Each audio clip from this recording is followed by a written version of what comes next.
Coming up on this episode of Cade Friends, I'm joined with my guest this week, Evan Hughes. Hi. I probably know like 16,000 people in Tulsa, and that's just from the sheer amount of going out I've done. It's happened to me so many times with like the meta Evan Tulsa stuff where I've run into a friend, they're with someone from out of town, and they're trying to explain me to this person with me standing right there. So they look at me to like, jump in and explain yourself, and I'm just like, oh, you did it as best you could. They're still confused. I'm not going to be able to help them.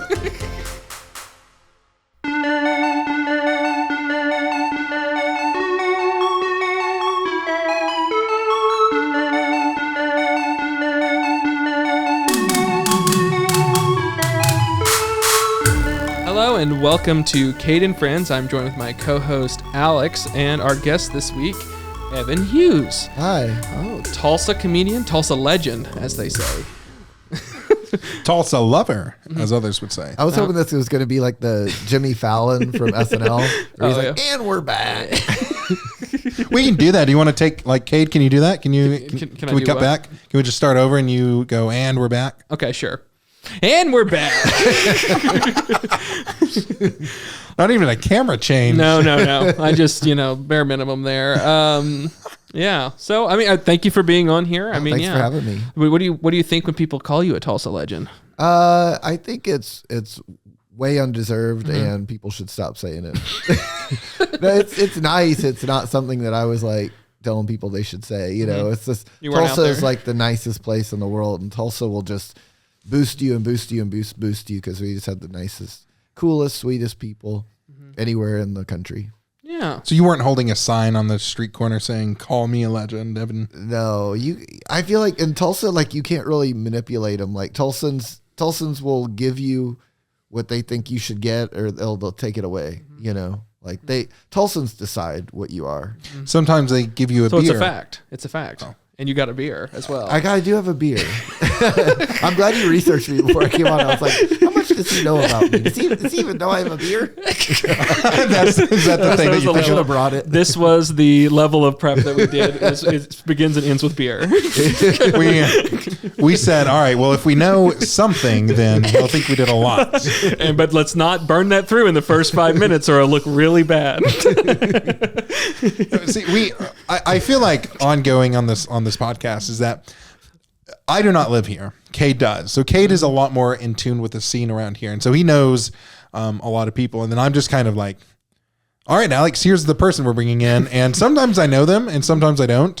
And so, I think it's fun though. I think it adds, I think it's fun to have like someone who's like, the invested person and then the person who like knows nothing. Yeah. Disinterested in everything. It's disinterested. Yeah. That's me. I'm so disinterested. So is your beer good? I like it. Okay. I haven't tried it, so I don't know. So it's kind of like a lager. So it's sort of maybe like a PBR or something like that. So it has a good aftertaste, which is one of my. You can't give a yucky taste in your mouth after you take a drink, or I won't like that. Yeah. Yeah. Well, so was that a relief when you tried it and it was good? Yeah, because I think we had talked about bringing me into like more of the taste process, but because I'm not really a drinker, they were like, you should let us handle that. And just, So they had it all done and I tried it and I was like, thank God, Would have been false advertising if you didn't. Yeah, it was already out. That's the craziest thing. It was like came out before I tried it. So how did that come about? I assume they came to you and said, we want to get this beer after you. Name this beer after you. Yes, they did come to me. And by they would mean heirloom. Heirloom Rustic Ales. So there was a collaboration there though, because I had the idea for the name of it and what the can would look like. Oh. So they had the idea to do a collab beer. But then I was involved in the how it would look process. Which the idea is that it's what Evan Hughes likes this, and because you would, for people who don't know, you like a lot of things. It's a meme, I guess, at this point, right? Of all that you like a lot of people's posts and do well, and you support everything local. You like a lot of our posts. Yes. So it's a very like meta of just only Tulsans understand. Like trying to explain it to anyone that's not from here. Is always really difficult because they're always like, what? But everyone in Tulsa is like, oh yeah, I've seen that. That's that thing that happens. You're like a Tulsa meme. Yeah, Tulsa meme, yeah. Yeah. Which I mean, that's like Travis, Travis Meyer. That's something. You think you've reached Travis Meyer levels? I don't know. Or Mad Dog. Mad Dog is big. Yeah. I don't know. There's quite a few like big Tulsa people that everyone knows. Rest in peace. Stacy. Stacy's huge. There's so many people. Yeah. Yeah. That's always. I think that's fun because it's fun for me especially because I live out of state, and so I like a Travis Meyer meme could go around. Usually whenever it's like really bad storms or whatever, and I'll see it and I'll be like, oh, that's really funny, and I show a friend and they're just like, why is this funny? And I'm like, well, you see, Travis, he's this news anchor, and he's really well known in the Tulsa area, and so whenever there's a storm, and they're just like, that's not funny, and I'm like, well, if you lived here, you would find that hilarious. Yeah, I think it's like a TV show. I mean, like The Simpsons, for example. Like there could be a lot of jokes that happen on The Simpsons that we laugh at because we already understand that Homer loves donuts, and he doesn't like his job, and like he loves Duff Beer, but it's like it wouldn't be funny if it was you'd only been watching it for 15 seconds. You have to know the backstory. Yeah. To get the jokes. You have to really invest in thankfully Simpsons has very few seasons, so you can really kind of get to know that backstory of the Simpsons. Notoriously short season. The best way to enjoy a new episode of The Simpsons is watch all the back catalog of The Simpsons, and then you can laugh at the new episode. Yeah. That's how that works. So you asked if whenever you have something like a meme or whatever that's local, and he says, "Is this funny?" Or "How is this funny?" Is that has anyone ever asked you that for anything? Yeah. Well, I mean, in terms of, are you talking about the beer or just in general? Take it how you want to. Yeah. Or the beer, I guess. Yeah. I mean, or anything. Yeah. I think like trying to like really explain jokes can be funny.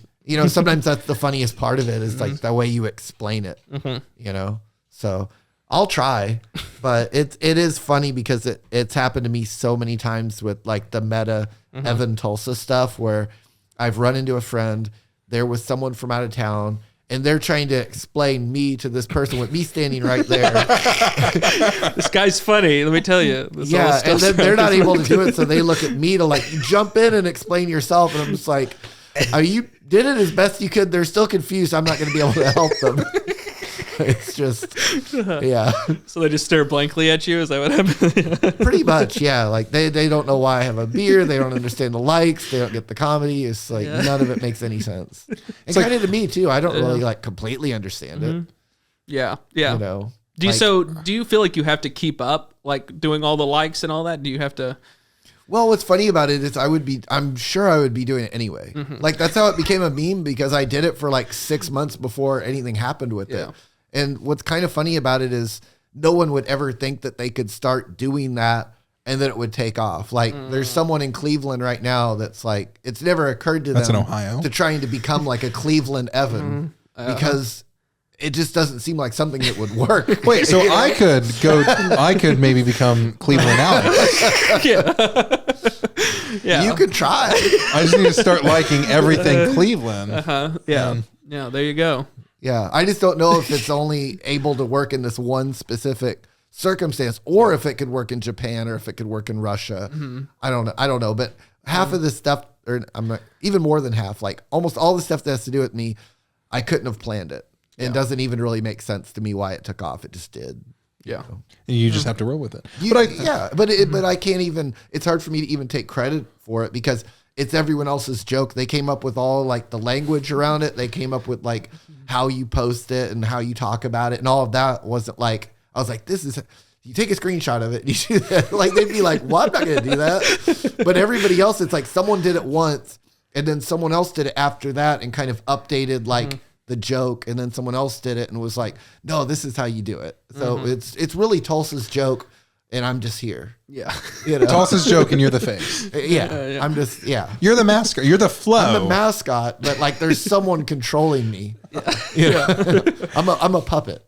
You're the Geico Gecko. You're the flow from Progressive. You're the and there's what's the name of that? Warren Buffett, who's on top. Is it Warren Buffett like the guy above that insurance company? Is that He's like one of the world's richest men. guy. Yeah. Yeah. I know Berkshire Hathaway. Sam L. Jackson. You know, what's in your wallet? You know, you're the Sam Jackson. Samuel Jackson. Has people compared you to Sam Jackson before? Only when Snakes on a Plane came out. Yeah. Like genuinely? I just wanted to say that. Oh, okay. Yeah.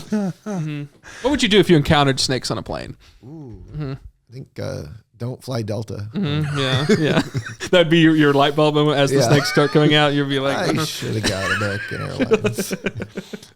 Yeah. Would you turn that into if you were on the plane where all the snakes got loose? Would that be one of your bits? I think, yeah. Well, one funny thing about comedy is sometimes the thing that you think is like a super big slam dunk, like, of course, this is going to be my next closer, won't end up being anything for whatever reason. And then something that's completely stupid where you're like, oh, there's probably nothing to this, but I'm going to try out this asparagus bit anyway. And then people love it. And you're like, well, I guess. Okay. I have an asparagus bit now. So do you have a joke that you just knew was going to kill and it flopped every time? Yeah, but I probably don't remember it. But yes, definitely. I remember once spending way too much time trying to come up with some kind of movie theater joke, and I spent way too long on it, and then it just completely sucked, and I was like, I don't want to spend that much time on a joke anymore. Because that's kind of a joke, too, to spend all week writing a joke, and then it's like 5 minutes, and they don't like any of it. You're just like, what a waste of fucking time. I should have just like thought of something on the way to the stage, and then let that work or not, and then, Yeah. I don't know. You can overcook stuff. Yeah. Have you, like, because you mentioned a closer.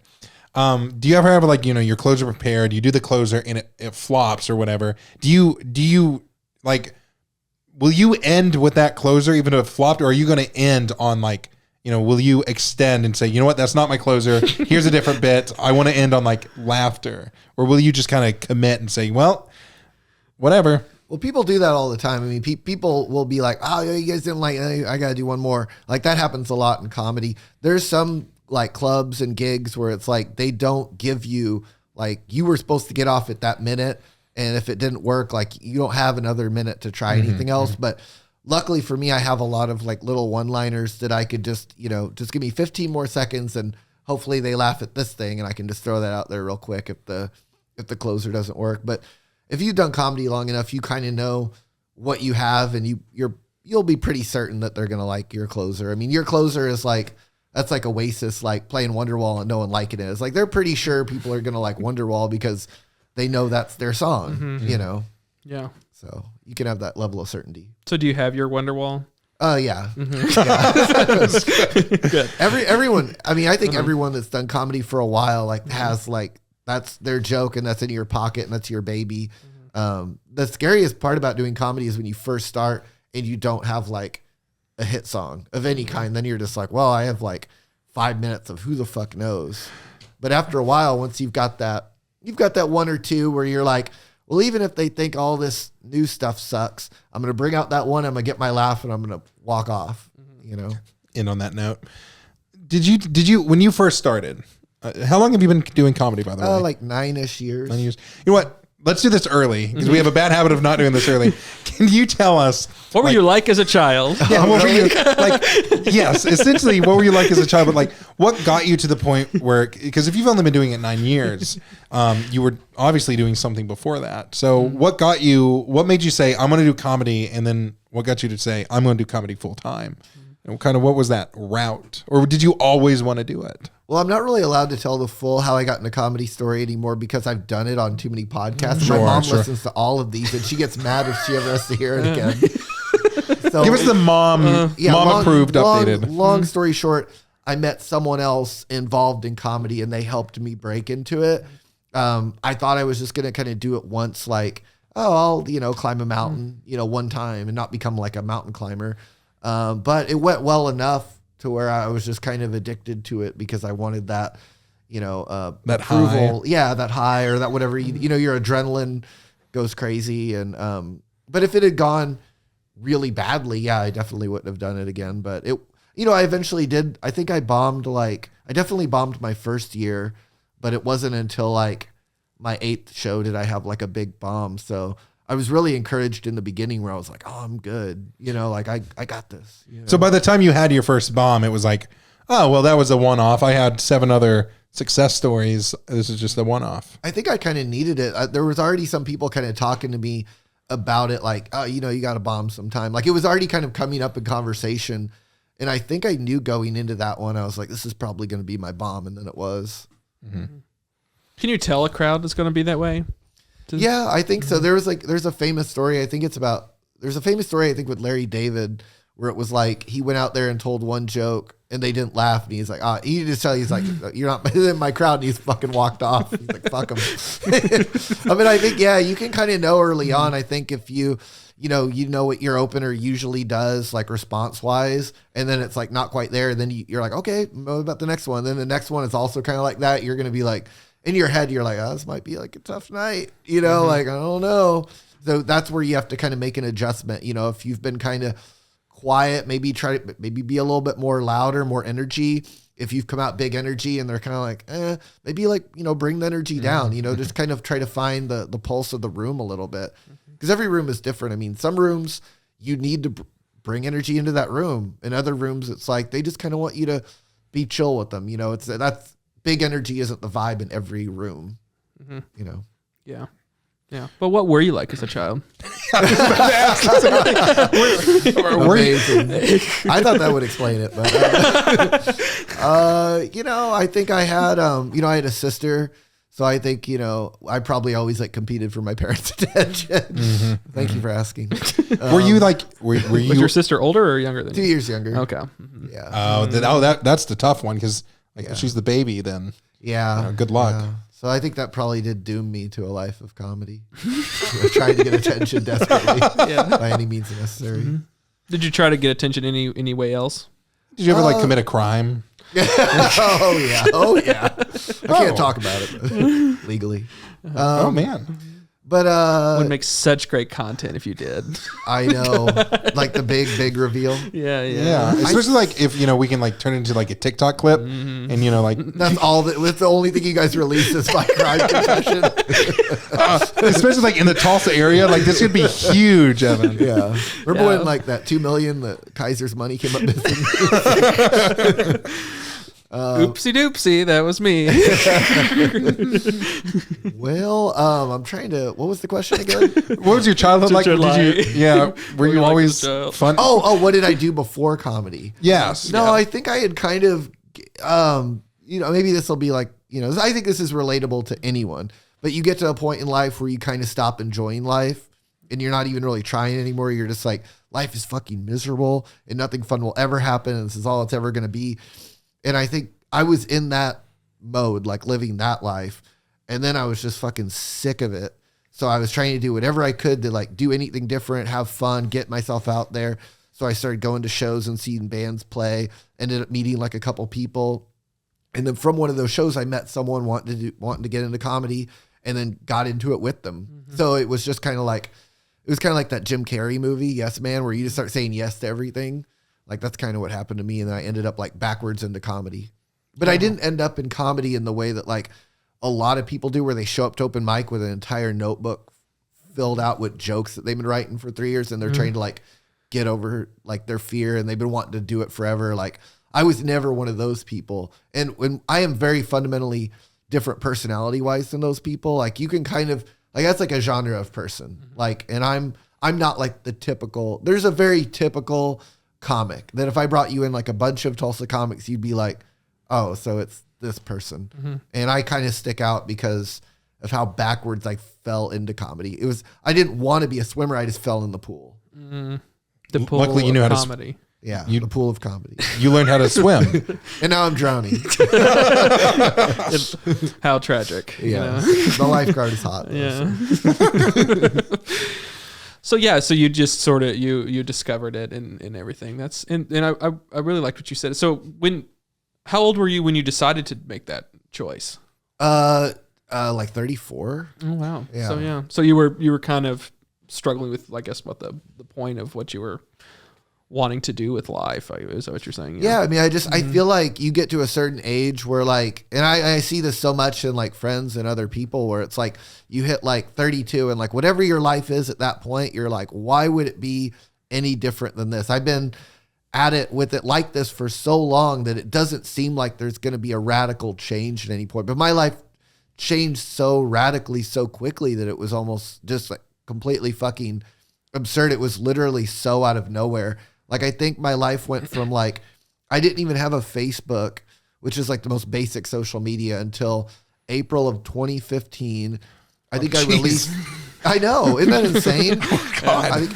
And I've looked at this timeline before. I've gone back and looked at it. So I think it was October of 2016. Just like a year and a half later, I released my T-shirt, my comedy T-shirt, which sold 300 at the time. I mean, this was like 8 years ago, and this is only like a year-ish of me being into comedy.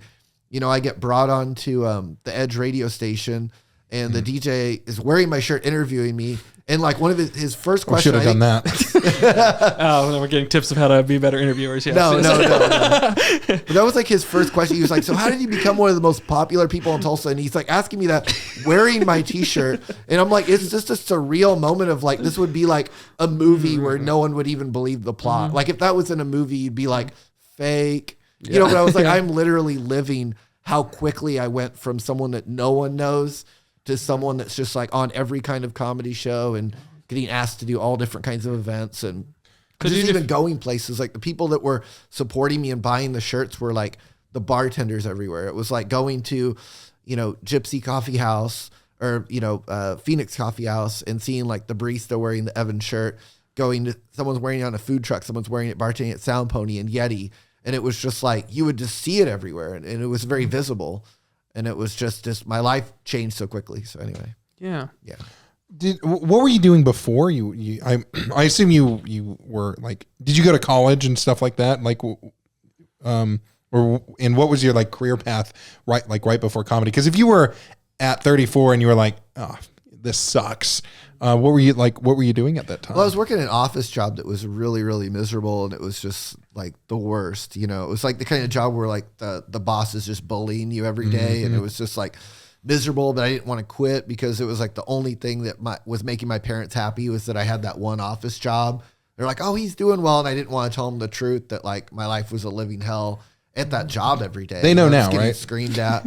Yeah. Okay, this isn't a reveal for mom, right? No. She knows. But I mean, that was something I didn't even want to tell them because they're like, "Oh, you got your job," and I didn't want to be like, "Yeah, I go in every day and they scream at me and throw shit at me," and it was horrible. I mean, jobs like that happen. I mean, there's so many people out there in a job like that right now, but you're like beaten down and you don't think you deserve anything better. You know, you're just like, "Oh, I deserve this for not going to college." You know. So you didn't go to college? No, I didn't go to college. I went to like paralegal school, basically. I went to Tulsa Community College to take paralegal classes. And I worked at law firms. Oh, wow. Yeah. So you at one point in time, I assume you wanted to be a lawyer? No. I didn't even have nearly like the college or anything for that. Being a paralegal is like being like a nurse to a doctor. You're just like a lawyer's assistant. Okay. Where you do most of the work. So for the people out there who are working these kind of jobs, who are just miserable in it, and I think, you know, most people have been there. Even if you're like 16 working a job, you never, you know, for a lot of people it's fast food or something. You know, what would you say to them that, you know, they're just living day by day, hating their job? Well, I say to everybody, you know, life can change when you least expect it, and you know, it often doesn't happen the way you plan it. You know, or you think like, oh, this is going to be my year. But it doesn't, it's not like January 1st is going to be the day that your life changes. It was like, for me, you know, it's like a Tuesday in March, you know, where it's like you end up meeting that girl that you know, fall in love with, end up dating, or you like get a better job offer or whatever, you know, or you get into like a new passion or something like that. It's all just so fucking random. Like all the biggest things that have ever happened in my life where it was like a life-changing like place where I was at, just in the right place at the right time and my life changed, was like just a day where I thought, is it different than any other day in my life? You know, just woke up and just, it's a day like any other. And then it ended up being like, holy shit, all of this happened because I was in that building that day, you know? It's amazing.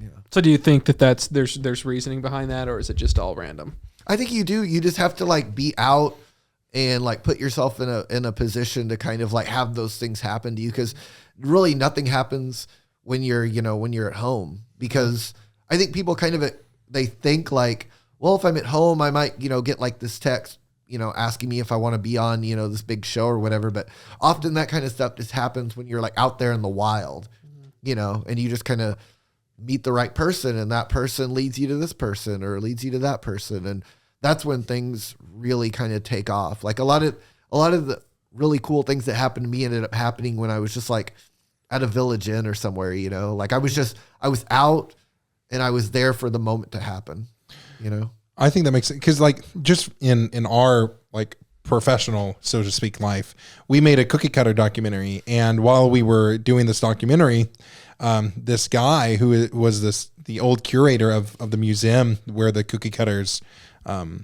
they were at, he happened to come into the building, and we were like, just accidentally started a conversation with him. And then we said, why, he was like, oh, what are you guys doing here? We're like, oh, this is why we're here. And he's like, oh, really? Well, actually, I have some like information about that because I was the curator back when that happened. And was like, oh, well, hey, can you do an interview with us? Like, can we interview you for this?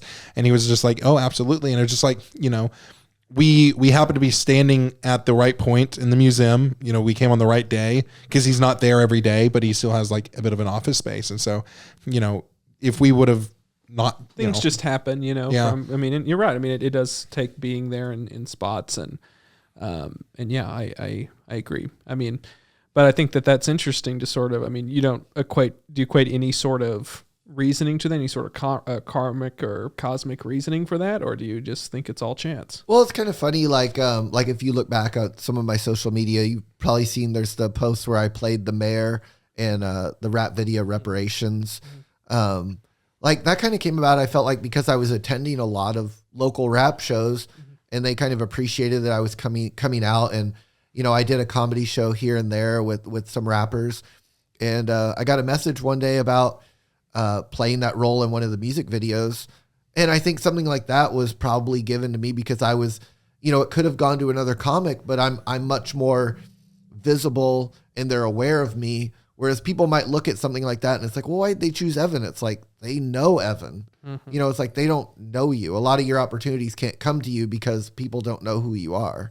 I'm kind of a name that would come up in the room where it's like, oh, we need a white guy to do something. And it's like, someone's going to be like Evan, and that's happened so many different times where I've ended up in music videos or movies or on shows that I definitely probably wouldn't have been on. One example I used to give years ago, and it's still kind of a relevant example that makes sense, is when I was really grinding really hard in like my first and second year, I was just kind of going out to anything I could go to. And there was one musician that I met at an open mic, and he and I became friends, and he was like, oh, come see my band this Friday at the Fur Shop. And I was like, oh, I'd love to, but I'm performing over at Comedy Parlor. I've got my own show. But as soon as my show ended, I ran and got in my car and I zipped over there, and he was coming down the stairs with his equipment. And I was like, oh, am I in time? And he's like, oh, you just missed me.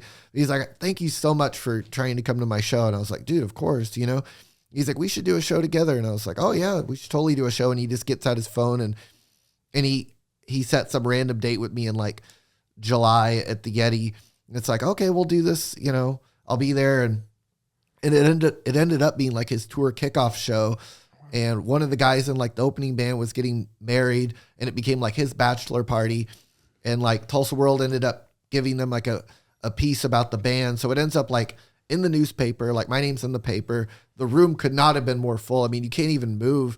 And I think some comics looked at that and they're like, well, Evan's funny, but like, why didn't they choose this person or this person? It's like, I'm on this show because I met him and then I tried to go see. It's like, it's not solely how talented you are necessarily. That might be how it looks, but sometimes it's just the amount of networking work that you're putting in the town, where it's like, you got to be at the Colony, you got to be at Mercury Lounge, you got to be at Sound Pony, because things are just going to happen to you and you'll randomly get added into something, and then you're seen by 200 extra people, and then you'll end up getting another show from that and 2 more shows from that and another show from that. And suddenly like, you're just like the guy, so you just have to be willing to put in the work, and you have to have some talent, but just being talented at your house isn't going to really do it.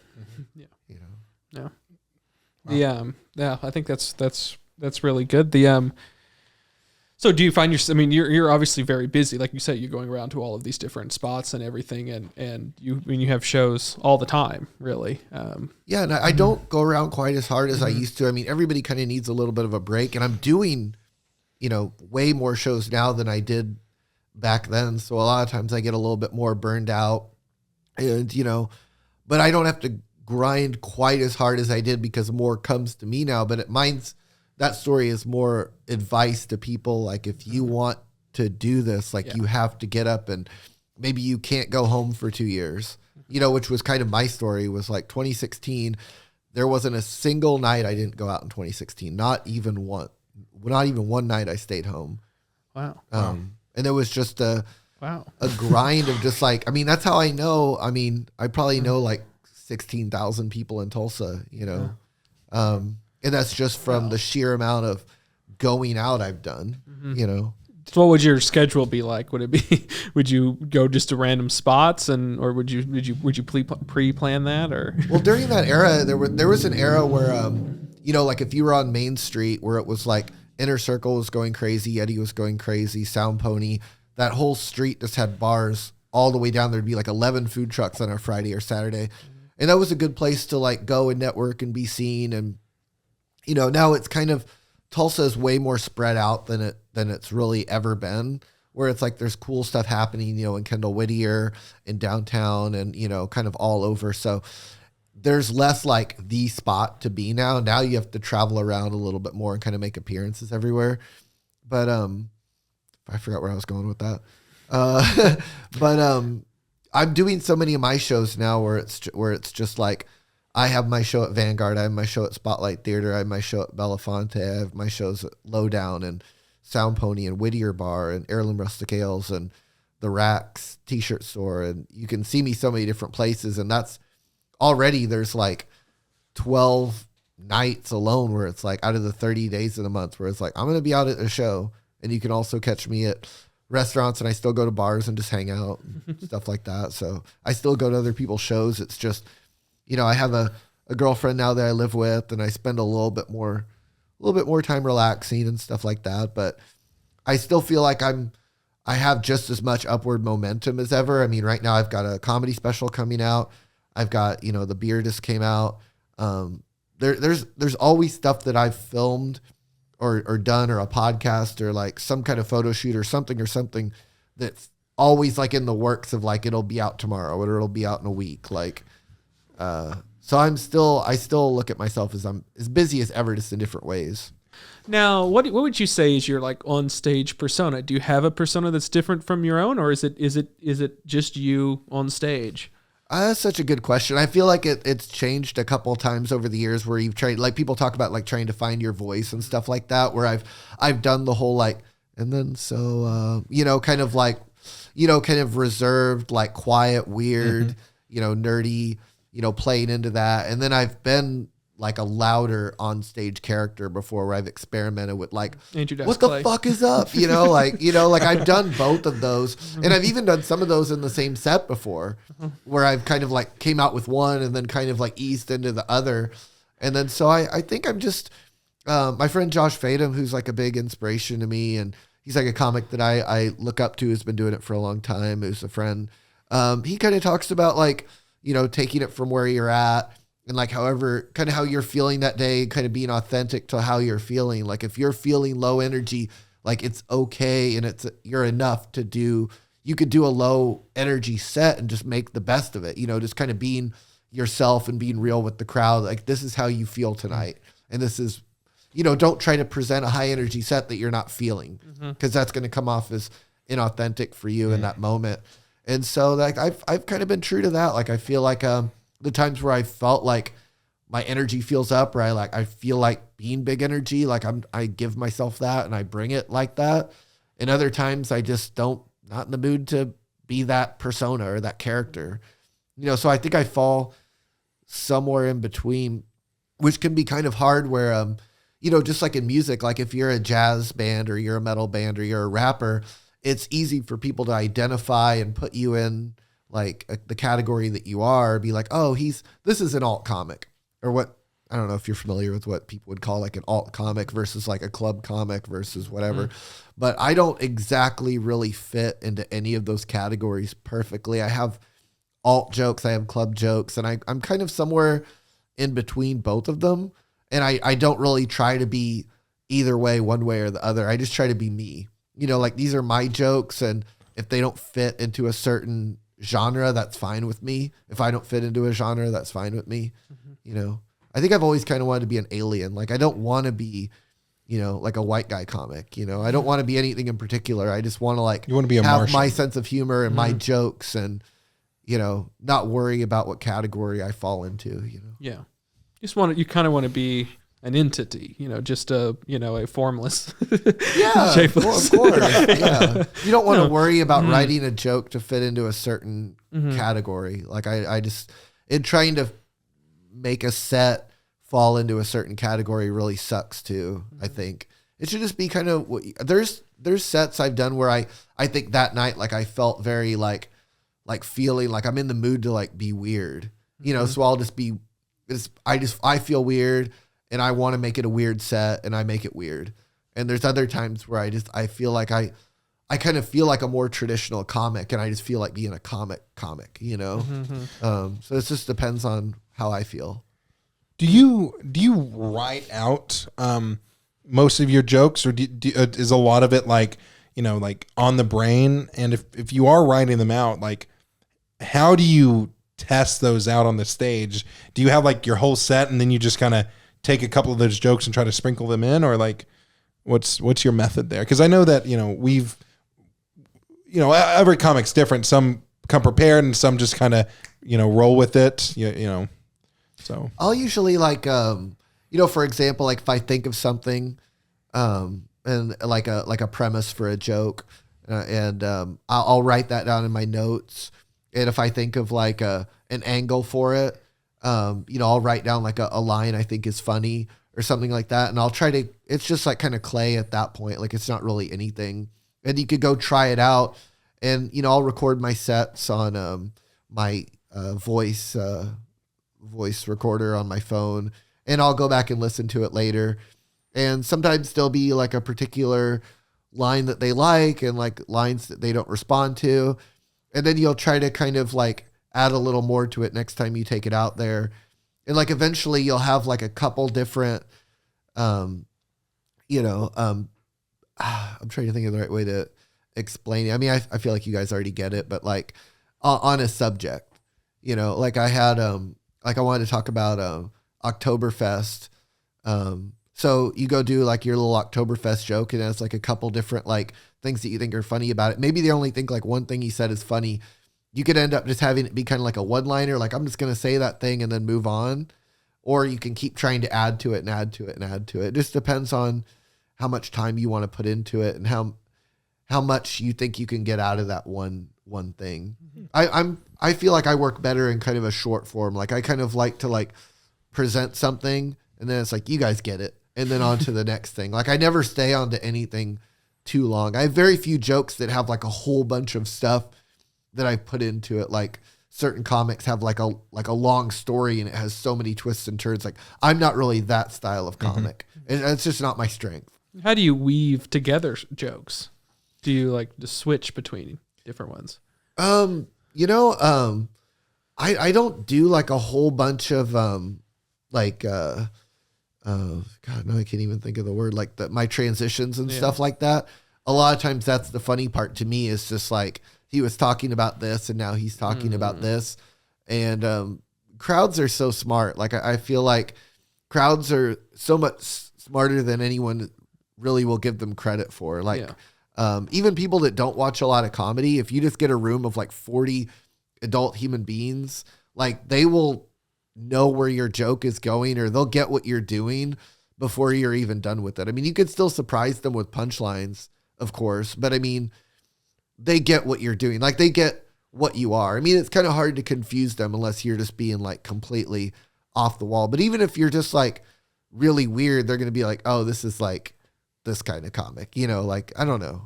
I feel like comedy is something where it's odd just how smart. I feel like I didn't say this very well, but crowds just deserve so much more credit. I feel like sometimes comics think like, oh, that crowd just didn't get it. It's like, no, they understood, like they were ahead of you, Yeah. Yeah, I think so. I mean, yeah, you have to even know where the audience is in a joke. If they're too much ahead of the punchline, then oh yeah, that's the worst when they're like they know like 3 minutes before you got to it that like the joke ends with you, peeing on the dead body or whatever. It's like they already knew you were gonna say that. That's the worst. Yeah, like comedy should be like in baseball, like a pitcher throws a curveball and they think it's going to be way outside, but it's right down the middle. It's like, that's a good joke. Like it should be like a curveball. Yeah. If you see, if your joke does end up like that and they're clearly ahead of the joke, do you commit to it or do you just say, you know what, I'm going to abandon this joke and I'm just going to take off? Or do you have to commit to the bit? So that was something I'm talking to this guy right now who's been talking to me in Messenger. He's an old friend, but he's wanting to start stand up and he's been sending me bits, like written bits. And, I've kind of told him it depends on how he presents it because I could give his written bit to 7 different comics. And if I told them like, you guys all have to take this bit verbatim and take it to stage, they would all present it differently. It's like some are going to be kind of like completely deadpan and others will be kind of like winking their way through it. Others would be laughing through it. Others would be like, it's like very self-aware. Like, I know this is bad or like, I know this is like so fucking good. It's like, it could be the same bit, but it's like it depends on how the comic is delivering it. Yeah. Sometimes you have a gold joke, but you just didn't present it. Right. Correct. Like Mitch Hedberg was so good at delivery because one way that I perceive his delivery was almost sort of like his delivery was sort of like if I had a new car I was going to give you after this podcast and it's like a Lamborghini and we go out and I'm like, I got something for you in the parking lot. I was like, no big deal, but I just wanted to like give you something for having me on the show. And then I like pull, the curtain back and there's like a giant sports car. You'd be like, what the fuck? Like, how did you intro it like that? But there's some comics where they're like, oh my God, I got you something so fucking big, dude. Your girl fucking love this. And it's like a broken slinky, it's like, you want to almost be like nonchalant, like, this isn't going to be that funny, but it's like the most clever thing you ever heard. But some people like their setup is too big. And then when it's like, it's like, think of like fireworks. It's like, the end of your joke is either going to be like, it lights up the sky or it's going to be like a sparkler. And it's like, you don't want to do a setup, like a 5-minute lead up to like, ding, ding, ding, ding.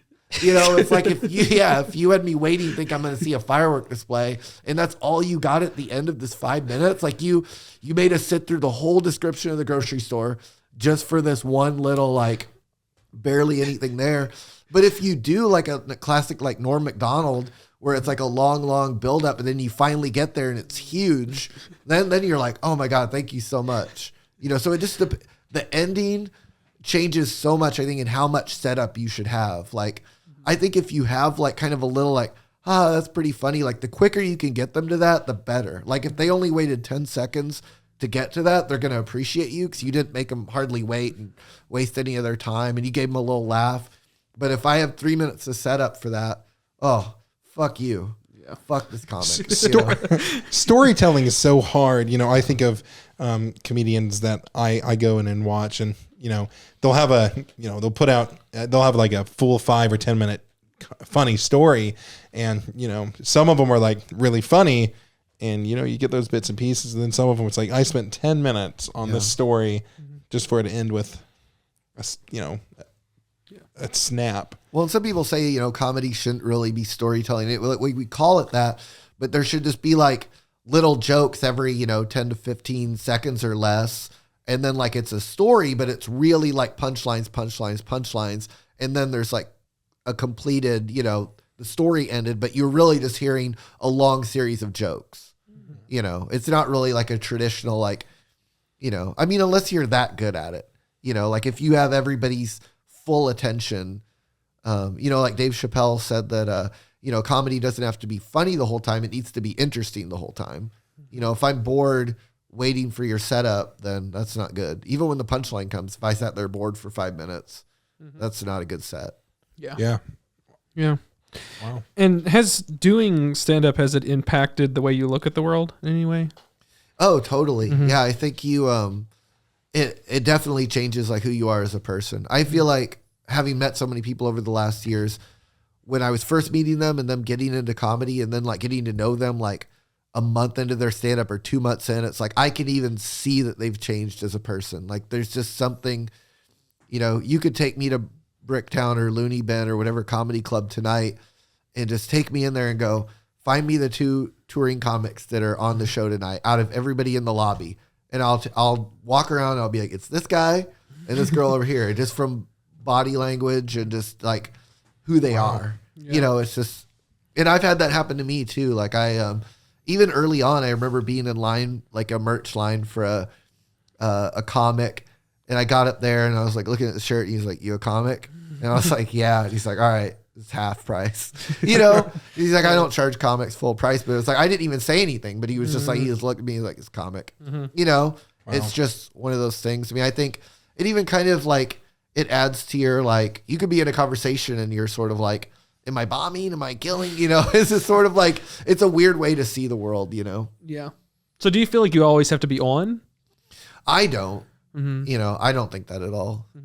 I think people appreciate that I'm not constantly trying to like get jokes and stuff. Like I think I've gotten compliments on that before because that can get kind of annoying. And it kind of annoys me to hang out with comics and everybody's trying to one up each other's joke. Like it gets so exhausting. Like it can be funny, but also it gets like really tedious where it's like, I don't want to be in a series of like, like you just want to have a conversation. Yeah. Like sometimes it can be funny, without trying so hard. Like, it's just funny that you're even there. Everybody has a different part that they think is like the funny part. Like to me, sometimes the funny part isn't the punchline. It's that they like bumped into the stool after the joke. It's like, that's what I thought was funny, So I think sometimes when people are doing like the more like, this is what you're supposed to laugh at, this is what you're supposed to laugh at, I struggle with that where I'm like, I would probably just laugh if this was all like a little bit weirder than it is.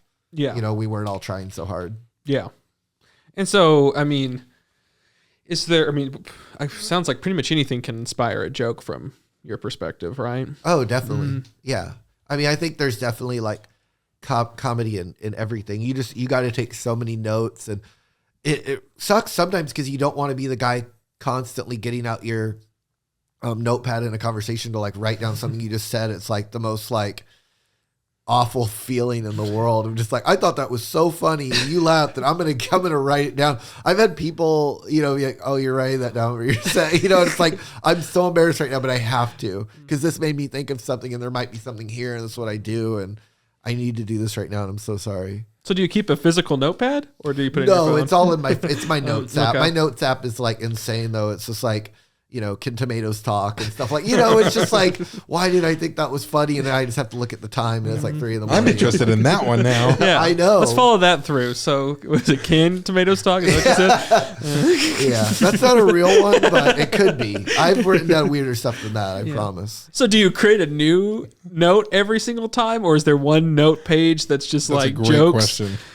Yeah, well, no, I think there could be one like from yesterday that has like 5 things on the same one, but I would start a new one for each like day and things like that. Wow. Because you want to create some separation just so you can kind of help remember. Because sometimes the notes are kind of like random where it's like you almost can't remember like what you were thinking. I've done that. Yeah, you're like with film ideas. I'm like, what is this? What's it say? I'm like, well, because I'm concerned that someone's going to see it, or some bot or thing's going to see it and steal the idea, or I'm putting it out in the world in some sort of way, and someone's going to be able to. So I'm writing it in code in a way that I will understand. Only I will understand it. But then future Cade does not know the gibberish that this other Cade wrote. So. Yeah, it becomes like the worst when you put everything in shorthand because you think you're like, I'm gonna remember everything about this, but then you'll just write like, people who build highways are liars.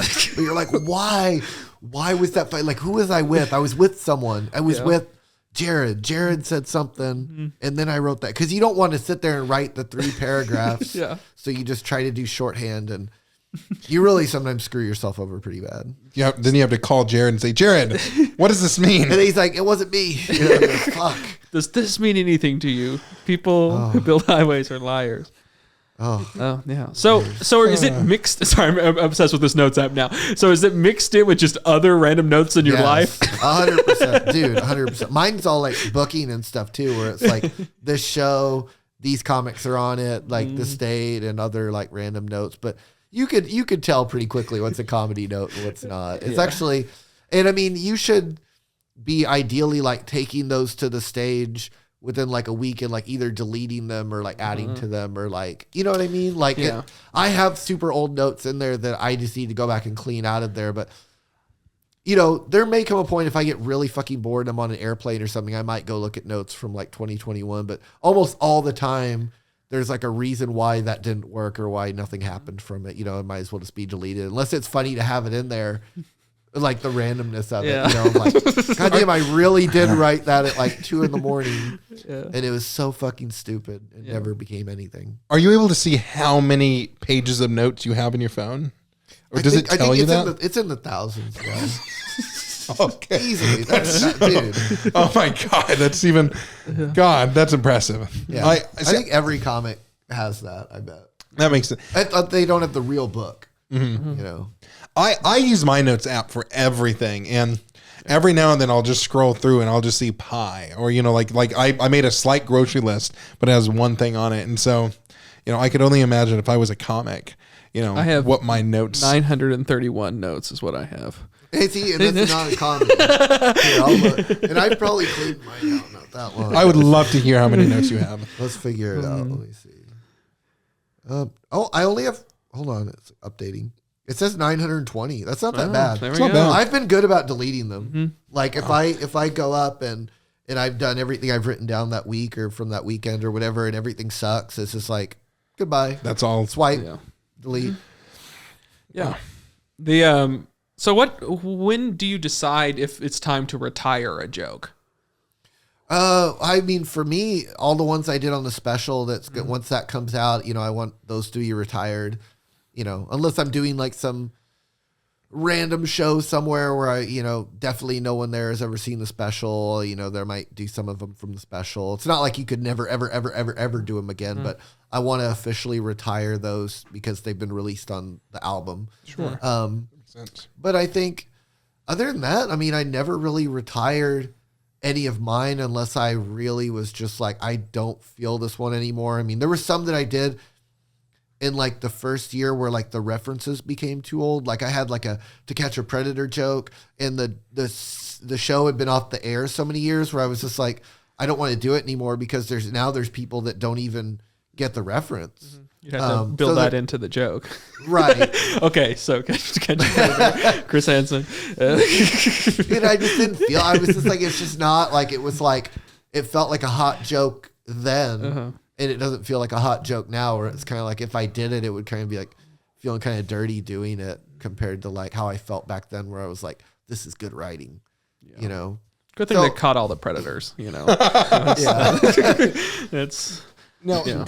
Do you find it easier? Because I know Cade often does a lot of writing. His stuff comes from writing. Do you find your stuff easier to write out a joke, or is a lot of your stuff like on the fly? Is it word for word that you're writing out? No. See, I'm pretty far away from that. I don't, you know, I switch up kind of the cadence. I switch up, you know, the language and the wording. When I was getting prepped for the special, I kind of went back to like review a lot of old sets that I'd had saved or that were out there different places on YouTube or just other little videos I had of myself, and watching myself sometimes even tell the same joke, you know, a couple of years before, I realized how much I had changed it without even really trying to, just because I kind of, I might talk different or I feel different and I just don't feel like saying it like that anymore. So you kind of talk how you talk, you know, like you don't want to sound too scripted or anything like that. So I think they just kind of naturally change a little bit over time. But no, I'm not one of those people that, I have such a struggle with that. Like if I try to memorize, I want to say, and then the bartender gave me the bag of candy and I walked straight out. It's like, if I wrote it down like that, I'm probably not going to say it word for word like that. Like, I could look at that and be like, okay, that's the gist of it, but it's going to come out different, Yeah. Yeah. Memorization is a bitch. Yeah. I suck. I hate memorizing things. It's one thing I hate about school is that so much of it is like, oh, you need to memorize. And it's just like, I can't do that. Yeah. Do you have any hobbies? Not really. I really don't. I don't know. Or anything you know, like some people like bird watching or like video games or like collecting certain items. Do you do any of that? I like chess. I haven't played in a while, but I like it. Cade is a really cool, like, when we're done here, there's a cool chess thing. I wouldn't mind getting a game in. I know. So I know the rules of chess. I know none of the strategy of chess. Oh, okay. I'm not like a wizard or anything or whatever. I'm like, I know what all the pieces do, but further of trying to like map out 10 moves ahead, I don't know. I can get 2 moves ahead, but that's about as far as my strategy is. I'm going to go here and hopefully they go there. Yeah. And that is my plan. That was my thing with comedy too, is before comedy, I never felt like I was good at anything, or I didn't feel like I had something like, I never felt like I was like great at video games, or I couldn't really draw or sing, or I wasn't a car guy, like there was nothing where I was like, I'm like good at this, before comedy was the first thing I was getting compliments on. I couldn't play music, can't play guitar or drums or anything. So some people are kind of good at everything, and those people always really made me mad. They suck. They suck so bad. Like, why can you build a car? I find myself just frustrated all the time because I'm a very average person. And by God, do I, it's nice being average sometimes. But, I can look at a car and I'm like, I can maybe change a tire. But beyond that, I am clueless. And my girlfriend is just like, really good at a lot of stuff. And I'm just like, I am so envious of that in the gentlest way, but I am envious of that because, it's so cool to be able to be like, you could be really good at video games, or Cade is really good at writing. And I'm just like, I sometimes have a moment. That's about it. I've learned to accept it. I'm really proud of my restraint, because when you were like, my girlfriend's really good at stuff, I wanted to be like, but I didn't do it. I didn't do it. Well, you did do it. But you had your cake and ate it too. Yeah. But he restrained himself for a good 30 seconds. Oh, you're right. Yes. See? We have video footage of me holding back. Yeah. You can probably, if you zoom in on him, you can see him probably go. Yeah. Oh, gotta get this in. Because I know, like, and the reason I ask is because, like, Cade is, he's wonderful, but he likes birds. Something fun about Cade is do you have the birds. Merlin app on your phone? I do not. I'm not that avid of a. I do. I have the Merlin app. Oh, well, there you go. So you're so you like familiar birds. With the Merlin app? Never heard of it. So it's an app where you hit the record button and it'll tell you what bird it's hearing, and it'll show you a picture of it and everything. Oh, that's kind of cool. Yeah. So you're real. Are you into birds? I'm into the app. I don't actually like birds. I just want to know where they are. You see one and you're like, what are you? You just want to know. Cardinal. Yeah. You want to know what's around you. Yeah. I guess the noise. Well, there was one that was always outside my window, kind of waking me up in the morning. I wanted to figure out what one it was. So is it okay to like shoot it? Maybe. Yeah. You wanted to know which one to yell at back. Yeah. Which one? Like, okay, this is the bird I don't like. Yeah. Yeah. There's like 4 different ones in my neighborhood that always come up on the app. So I'll be on a walk and I'll just be like, which one is it? So it's usually one of the 4. Let me check all my photos of these. Yeah. It's pretty cool.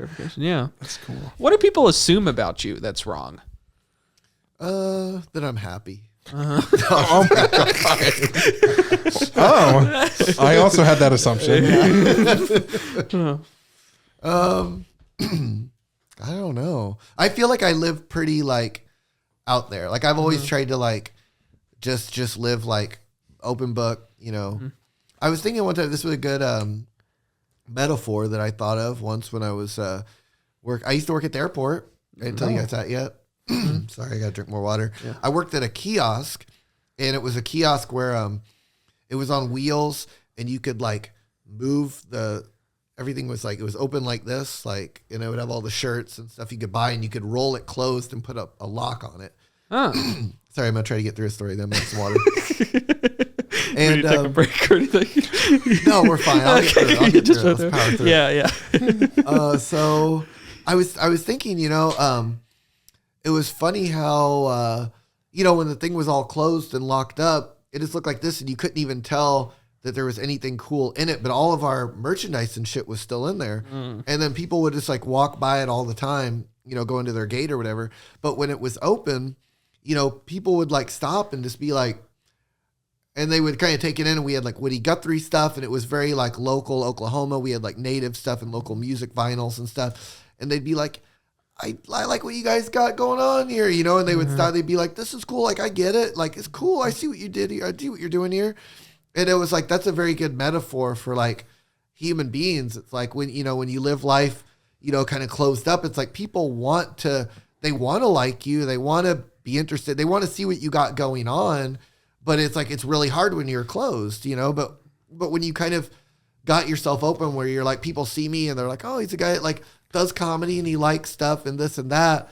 They're like, oh, I get it. I like it. I like what he's doing here. I like what he's doing with himself, and they can, I don't know. It's easier to be my friend. It's like, I feel like when I was younger and I didn't really have friends, people wanted to be my friend. I just made it really hard because I was so closed up with the lock, like they wanted to like me. I made it really hard, and now that I've been like kind of a more open person, it's just so easy for people to approach me, after I do a set. It's like the easiest way for me to meet anyone is they just walk up to you and go, oh, I liked your joke about this or that. And it's like, boom, I have a new friend. It's like the easiest, like, it's just night and day. And I just realized it was just how open I became.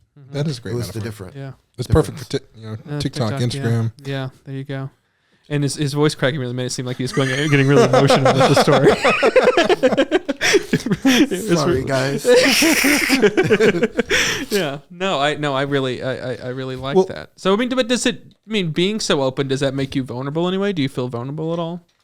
Yeah, but I just feel like it depends on what you're doing. I mean, I think if you live like kind of like a Mr. Rogers type of life, like, you're not gonna like.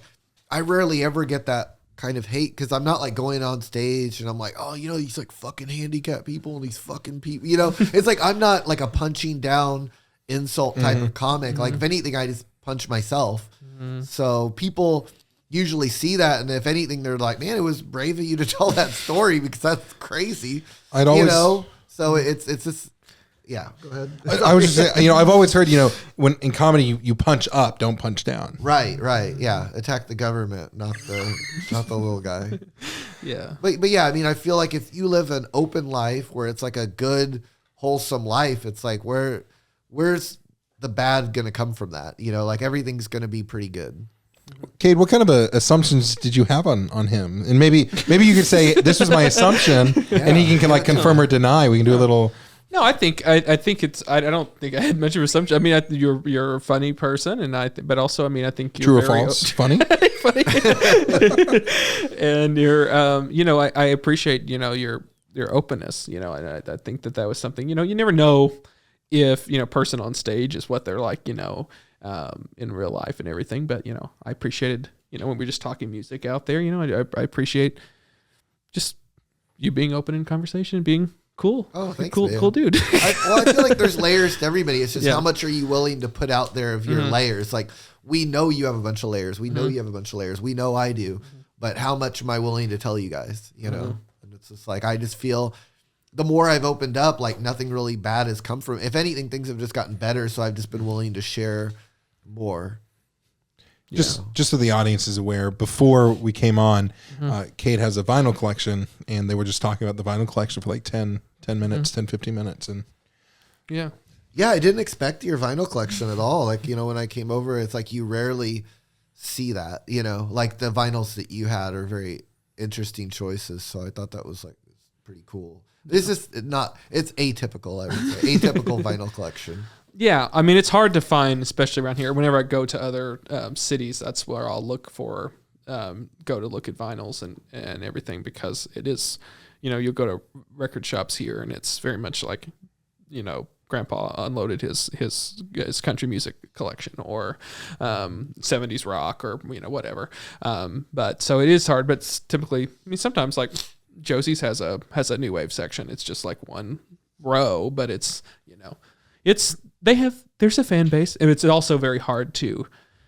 When you go, I don't know why I'm talking so much about the vinyl, but when you go to a vinyl place, sometimes they'll mix in the new wave with pop and rock, or in whatever way it sort of mixes. And that upsets you. It upsets me, and I throw a fit, and I say, "What kind of shop are you running here?" That's what I say, or I storm out.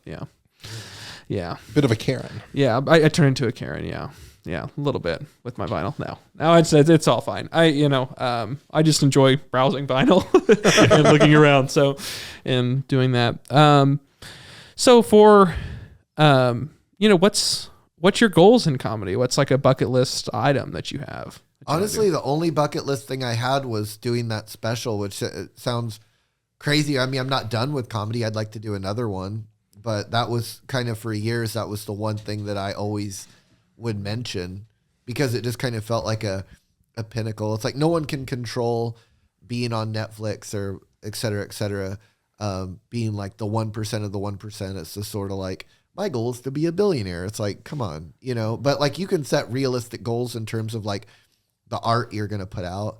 And, thinking about, I always like making the music comparisons where it's sort of like, bands like The Clash, put out their, first album, regardless. It's like, you don't necessarily need to wait around for like an executive to tell you that it's okay to do something, or to put out a piece of art, like, paint the painting and, make the album and make the comedy special. And I guess one thing I can bring up, though, my next goal is to produce a whole bunch of local specials from other local comics.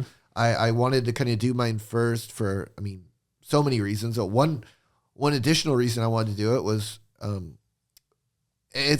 feel like it would be a lot harder to convince other local comics to do one, like if I hadn't done one myself, because then it kind of becomes like, hey, you guys should all go swim in the pool. And then they're kind of wondering like, well, why doesn't he do it though?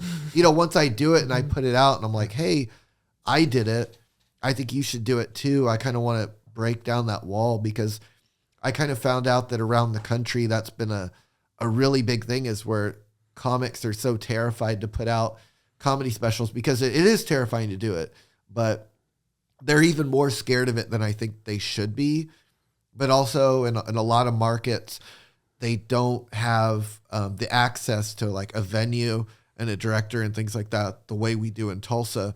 I got to work with a couple comics from New York a couple months back, and one of them was talking to me about what the scene is like in New York. In New York, it's like you could do comedy for several years and be good, but you don't have the clout or whatever it is, or the access to be able to go to a theater and be like, hey, we need to borrow your theater for a night to record my special or whatever. They're going to be like, in the grand scheme of things, like, who are you?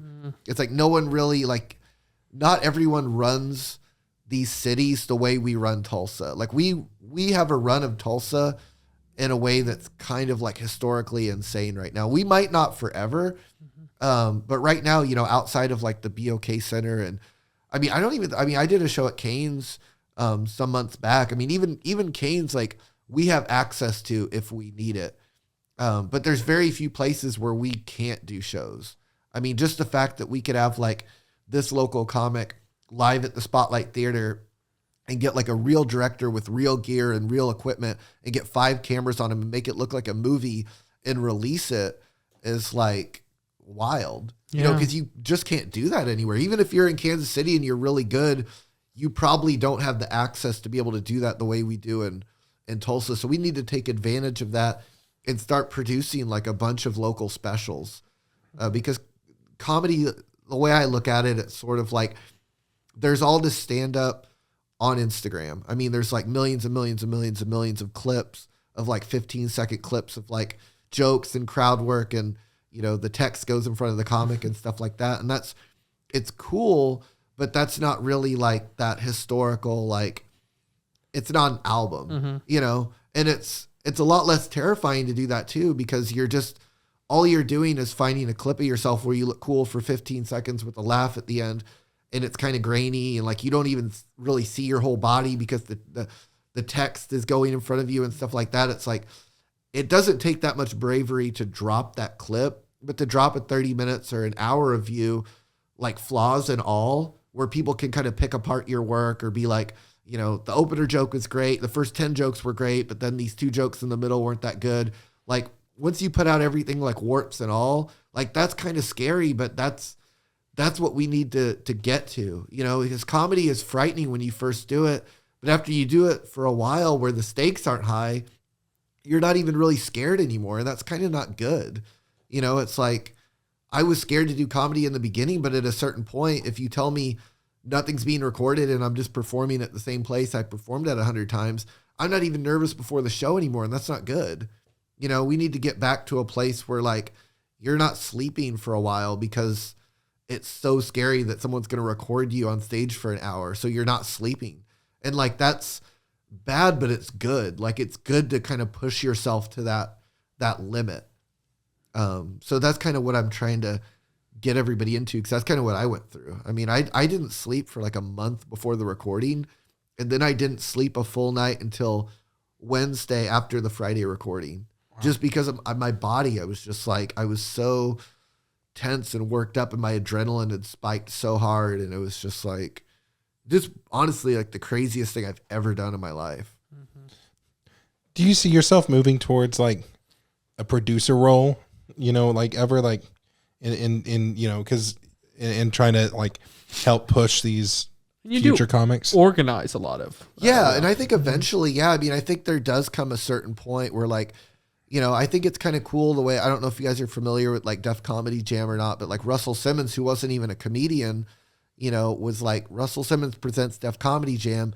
And out of that came, you know, Bernie Mac and Chris Tucker and all of these people. And it raised the profile of Martin Lawrence and all of these different comedians that were part of Def Comedy Jam that otherwise may have ended up with the same type of career, but maybe it happened faster because of that platform. And it was just such a big deal that, yeah, I want to be able to use, I mean, over the years, people have, like, I almost thought it was going to be a question on your show because it's been a question so many times. Like, do you see yourself moving to Chicago or New York or LA? It's like such a common question, but I don't think I'd be able to do there with the same, like, help people to the same degree I'm able to help them here. Like, I've spent 9 years getting to the point where I can just go to the Vanguard and be like, I need to use it Saturday night. I need to use the Vanguard and go to a guy that's a director and be like, I need you to be a director on a project. And I'm the person that can make all of that happen. And we have all this talent here that if I wasn't here, it would be more difficult for them to network all of that together because they don't have the years in that I have where people are going to be like, wait, who are you? So it's like, I can vouch for people and make things happen that I want to see happen. And I can't just move and do that another place. Like maybe I can if I spend 10 years being Evan and then I can finally do it 10 years from now. But I feel like there's a reason I'm here, and maybe this is part of my purpose. Like I don't think anybody like knows their full purpose in life, you know, and that's okay. But I think part of my purpose is helping others, and I've certainly already been helped myself. You know, things have already gone great for me, and still great things will still happen to me, and I'm not even really worried about it. You know, like it's not, my biggest concern isn't me. Like some of the ones that we've already started working on, as far as like comedy specials for other comics, like we've already started like a long-term plan with some people. It's like, I don't even need my name on it. Like, I don't need to be the opener. Like, just, I want to be the one that helped you get the director, helped you get the venue, and like run with it, you know? And we didn't have any of this happening in like 2015 when I started. I mean, the landscape of Tulsa comedy in 2015 was so different. We've come so far in terms of like the access that we have. I mean, back then we were kind of like lucky to have a show where we had a show. And now we have places opening and they have to reach out to me because if you open anything in Tulsa, you have to like have a trivia night and a karaoke night and a comedy night and all these things because all of your competitors do. Mm-hmm. You know, so you at least need to look into it. And I feel like we're probably, and I don't think that's common around the country. Like, I don't think in every city, there's like a comedy scene big enough to where any brewery would open and like think like, first week they're like, how do we get a comedy night in here? It's like Tulsa comedy has grown that big. Yeah. Where like, even if people don't come to all of our shows, they know we're here. You could walk into any place, even like remotely close to downtown or, Brookside or whatever, and just go up to a random table and be like, is there a comedy scene in Tulsa? And like, someone will be like, yeah, there is. Mm-hmm. And like, I feel like we weren't anywhere close to that in like 2015. It was like, you'd go up to people and like, is there a comedy scene? They'd be like, probably not. Mm-hmm. Like, I don't know. They absolutely know we're here, which is just, I think, a success in itself. Well, we're reaching the end of the program here, and one of the last things that we always like to ask is advice, what people would give, and I think a good one would be for you is, what advice would you give to people interested in trying out comedy? Man, I feel like I've sometimes accidentally like scared people away from doing it because I give too much information. Like I give too much of the nuts and bolts. I mean, you really learn it all by doing, like, along the way. I mean, and I don't want people to feel scared when they hear that, because like comedy is the sort of thing where you'll like do a joke or something won't work or something goes wrong and you'll just be like, oh, okay. All right. I get it. I'm not going to do that again. Like it's like very much like a process of self-discovery. It's probably a lot like skateboarding. Like you're just going to do a trick or a move or something and you're going to fall down.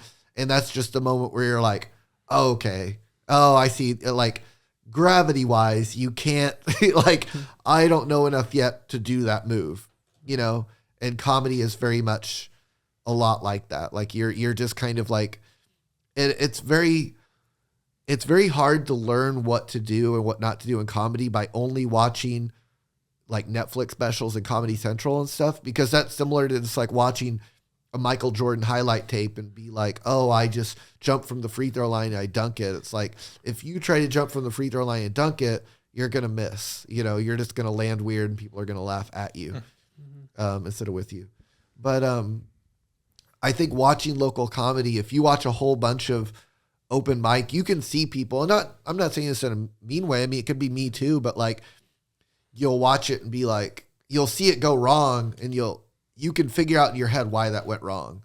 You'll be like, I know why there was no laugh there. Or like, I know how this guy is coming across and I know why people aren't liking him. Mm-hmm. And like, I need to like be focused on not being that guy, cause sometimes it just makes it's, how likable you are. I mean, I think people look at comics doing like dark jokes, but it's like a famous comic. And it's like, dude, if everyone paid $250 a ticket to see whoever it is that you're talking about, that's different than like how they're going to take you doing dark jokes in a bar, where you're nobody. Like you don't have the real estate, clout to be able to get away with that. I mean, if the crowd decides that they like you, you can do so much more on stage. Like whatever that means to you, like however you get them to like you could be a different thing, like comic to comic. Like if you walk up there and the first thing that comes out of your mouth, like you can feel the energy of the room, like this is a good dude. And I've had, people tell me, people that would know what they're talking about, like crowds decide within like 15 seconds of your set, like pretty much like if they like you or not and like who you are. I mean, they just kind of, they want to make a judgment and they will, like you can turn it around, but they've already kind of, and you can kind of feel it too. It's like there's comics that go up there and I could just watch them for a second and I'll be like, they're going to have a good set, or the crowd is going to they're going to try to be there for them. They're going to try to get them through it, or they're going to try to laugh. And there's other ones where they're just like, oh, this guy's a dick, and they're just, even if you have good jokes after that, it's sort of like, yeah, that one was pretty good. But like, I'm not like fully like giving him all my energy. Cause like kind of a dick. That was a good joke, but he's kind of a dick. And like, you can feel that in the room. Yeah. So that's all stuff that you kind of, and I did it again by probably scaring people with saying all that, but like, that's all stuff that you'll kind of. Is that the advice? Don't be a dick. You'll figure it out or you won't, because there's some people that just continually show up as a dick week after week after week, and they don't know why crowds don't like them, and they think they just blame the crowd, or they blame Tulsa, or they blame whatever, But yeah, I mean, if you want to have a good set, you just focus on how that can happen and what you need to do to be funny and have crowds like you and all those things at the same time, and just work on being better. But you'll figure it out by doing it. You know, if you really spend the time to think about it, because comedy is the sort of thing where comedy is inclusive of so many different things. There's like, you know, talking about comedy on Facebook, or showing up to open mic, or like networking with other comics, or making, you know, 5 comics in the scene are your best friend now. And like, those are all part of like how much of your life you're investing into comedy, but some of those things pay off more than others. Like the self-reflection and the self-reflection on your act, and like how you are presenting yourself on stage and your jokes on stage and things like that. Like if you really spend time on that part of it and self-reflect, like you will get better. Like if you really, really want to be good, like the comics, when they're on stage and they look like they really want the audience to have a good time, it's like, you can tell like all he wants to do is for this crowd to laugh and to feel better about their lives. And like, he's trying so hard to make that happen. Like you can feel that. And the ones where they're like, this guy doesn't give 2 fucks. He's just venting because his marriage failed. You're like, you can tell. And you're like, this kind of sucks. Yeah. You know, so. Wow. Well. Sorry. No, That's scared off the entire crowd now from doing it. But try stand up. I do want to say, you are so easy to listen to. Like it is. It's amazing how. Is that a good compliment? Yeah, honestly, yeah. I kept thinking I was going too long. No. No, I genuinely think that, like, I don't know, just your voice and your tone, and just, I don't know, I could probably just listen to you, and I mean, I could probably go to sleep listening to you, like in the nicest way, you know, like so much. Well, you know, like, you know, some people you could put on and, you know, you could fall asleep listening to their voice, and then there's other people that, like, I don't know, they're just like, you could never sleep. And so I think of that, you know, as a big compliment. If someone said, you know, hey, I turn on your stuff and to go to sleep to, I'd be like, yes. No, so totally. 100%. You're just, and I just mean that, and you're very easy to listen to, and I think that's I think it's great. Thank you. I try to be interesting, especially for the podcast, you know. Honestly, I mean, did you enjoy the podcast? Yeah, it's awesome. Oh, great. Very professional. Oh. Do you think your mom will like the podcast? That's what I'm worried about. Yes, she will, because I haven't talked about the same old things. Okay, Do we ask different questions than other people? Oh, great. Oh, that's good. That's good. Yes. Great. That's good. That's what I was hoping we would. And so whenever you were like, oh, I'm surprised you guys didn't ask about, like, am I going to do this in LA or something? I'm like, didn't even cross my mind. I'm just, because like Tulsa is such a, I don't know. There's a lot. I mean, the sky's the limit here. You know, there's still a lot of room, you know, to grow and everything. There's so much that is here, and it continues to grow. Not just this, but with film and everything. I mean, it's a lot is changing in a positive direction, I believe. And you can kind of lose your seat at the table too, I think, by taking off. Like, one thing that a guy told me once, he was a DJ here, and he left Tulsa for Dallas because Dallas was taking off. And then he never really kind of like got in where he wanted to be in Dallas. So by the time he came back to Tulsa to try to get his old spot back, everybody had moved on, and then we didn't really need him anymore.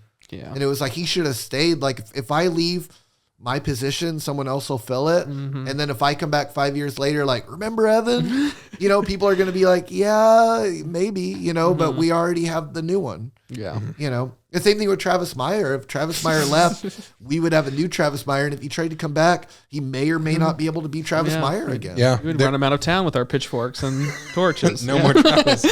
Yeah. I think trying You to have to come be back consistent. Consistency is key. There's just one more question we have to ask you, and it's sometimes the hardest question.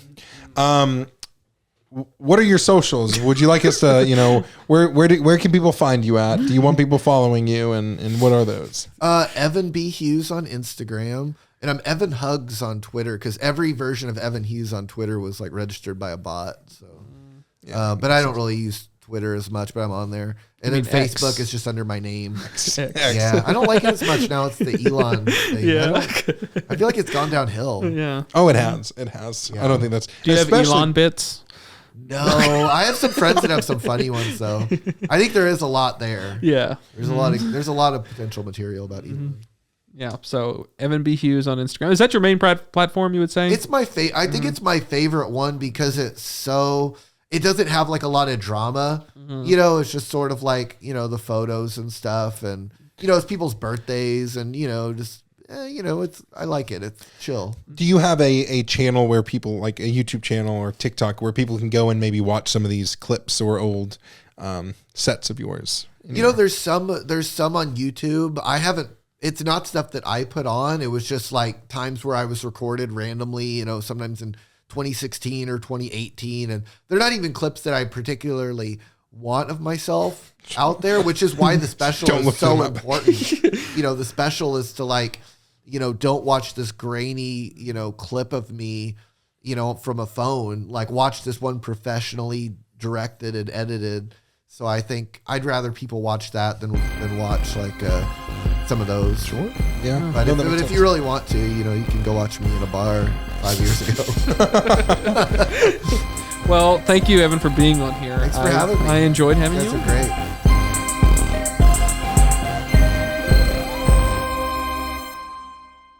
I think I've always kind of wanted to be an alien.